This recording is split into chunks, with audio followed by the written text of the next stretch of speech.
Écoute, quand une femme commence à s'ouvrir à toi sur ses problèmes, la plupart des hommes se trompent. Ils pensent que c'est une question de confiance. Ils pensent que ça veut dire qu'elle commence à avoir des sentiments. Ils pensent qu'en étant le bon auditeur, elle finira par les voir différemment. Mais ce n'est pas comme ça que ça marche. Tu ne peux pas te frayer un chemin vers son cœur en jouant le gentil garçon. Tu ne peux pas créer de l'attirance en jouant le thérapeute. Parce que l'attirance ne naît pas de la pitié, elle naît de la force. Le moment où tu comprends ce qui se passe vraiment sous la surface, c'est le moment où tu arrêtes de rester coincé dans la zone du presque, celle où tu es tout, sauf l'homme qu'elle désire vraiment. Même quand elle se confie à minuit, même quand elle te dit « tu es le seul qui me comprenne », même quand tu crois qu'écouter, c'est aimer. Ce qu'elle te montre, c'est un reflet. Et la manière dont tu gères ce reflet détermine tout. Restes-tu ancré ou te perds-tu à vouloir réparer ces tempêtes? Parce que voici la vérité. Tu ne gagnes pas son cœur par le travail émotionnel. Tu le gagnes par ton énergie, par ta présence, par cette confiance tranquille qui dit « Je ne suis pas ici pour être nécessaire, je suis ici pour être respecté ». Ce n'est pas de la manipulation, c'est de la maturité. C'est comprendre que les femmes testent, non pas pour te briser, mais pour te ressentir. Parce qu'au fond, elles se demandent « Puis-je faire confiance au centre de cet homme quand je perds le mien ?» Parlons du premier piège. Être son thérapeute. Quand une femme partage son chaos, elle ne cherche pas toujours des réponses. Elle cherche ta réaction. Elle observe si tu restes calme ou si tu t'effondres. Les hommes sont testés partout, au travail, à la salle, en affaires. Mais dans les relations, le test porte un visage plus doux. Ses histoires, son stress, ses larmes, rien n'est aléatoire. Ce sont des signaux. Elle veut savoir si ton cadre tient bon quand le sien tremble. Peux-tu rester stable quand elle est submergée? Peux-tu respirer quand elle s'effondre? La plupart des hommes échouent ici. Ils se précipitent pour la sauver. Ils pensent que soulager sa douleur, c'est gagner son cœur. Mais en réagissant trop vite, tu lui montres quelque chose qu'elle ne dira jamais à voix haute, que ses émotions te contrôlent, que sa tempête dicte ton calme. Et quand elle ressent ça, l'attirance meurt. Imagine un navire pris dans une tempête. Les vagues frappent. L'équipage panique. Tout le monde regarde le capitaine. Si le capitaine perd son sang-froid, le navire tout entier sombre. Mais s'il reste droit, voix posée, main ferme sur le gouvernail, tout le monde se détend, même si les vagues continuent de frapper. C'est ça, l'énergie masculine. C'est cet ancrage qu'elle cherche inconsciemment. Sois le capitaine, pas le membre d'équipage qui court dans tous les sens à chaque coup de vent. Le deuxième piège maintenant, devenir sa poubelle émotionnelle. Il existe une fine frontière entre être disponible émotionnellement et être jetable émotionnellement. Quand chaque conversation devient une séance de déchargement, drames au travail, problèmes d'amis, chaos familial, et que tu restes là, à tout absorber comme une éponge, ce n'est pas de l'intimité, c'est de la trahison de soi. Elle repart plus légère. Toi, tu repars vidé. Et voici la vérité brutale.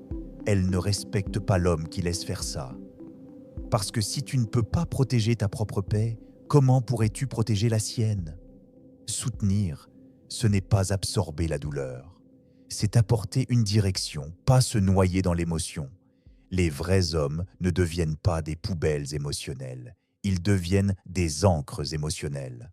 Alors quand elles commencent à dériver, ne te retire pas, redirige, ancre le moment. Apporte du calme, apporte de la présence, montre que son chaos ne secoue pas ton centre. C'est ainsi que tu gagnes le respect silencieux, non pas en prenant ces tempêtes sur toi, mais en lui rappelant qu'elles ne peuvent pas t'abattre. Mais parfois, ce n'est pas un test. Parfois, c'est de l'attirance, cachée derrière la vulnérabilité. Tu vois, une femme n'ouvre pas son monde intérieur à un homme pour lequel elle ne ressent rien. Quand elle te montre ses zones fragiles, ses insécurités, ses peurs, ses doutes, ce n'est pas un hasard. C'est de l'intérêt, c'est de la confiance. Mais c'est là que la plupart des hommes se trompent. Ils croient que c'est le moment de devenir son meilleur ami émotionnel. Ils se mettent à donner de la thérapie au lieu de donner de l'énergie. ils cessent d'être des hommes et deviennent des miroirs. Elle dit qu'elle est stressée et tu plonges dans les solutions. Elle dit qu'elle est blessée et tu te précipites pour la protéger. Et avant même de t'en rendre compte, tu t'es fait enfermer dans la friend zone par ta propre empathie. L'attirance s'éteint quand le leadership disparaît. Quand elle s'ouvre, ne répare pas, ne tremble pas. Écoute et reste ancré. Laisse-la voir le calme dans ton regard. Laisse-la ressentir la sécurité dans ta présence. Parfois, un léger sourire ou une touche d'humour valent mieux qu'un long discours. Ça dit « je t'entends, mais je ne coule pas avec toi ». C'est ça, l'équilibre. C'est ça, la polarité. C'est ça, la force qu'elle peut ressentir. Et voici une vérité que tout homme doit entendre. Quand une femme te parle de ses problèmes, ce n'est jamais au hasard. C'est un moment de vérité. Elle ne cherche pas ton secours. Elle cherche ta réaction. Elle observe, en silence, pour voir si tu es l'homme qui guide ou celui qui se laisse guider par l'émotion. Les hommes faibles réparent. Les hommes forts ressentent, mais ne tombent pas. Ils restent stables, clairs, solides. C'est la différence entre être sa béquille émotionnelle et être sa fondation émotionnelle. Parce que la façon dont tu gères ces tempêtes définit ton rôle dans sa vie.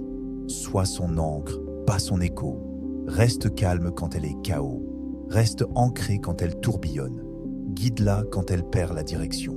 Fais cela et elle ne se contentera pas de te respecter. Elle te fera confiance.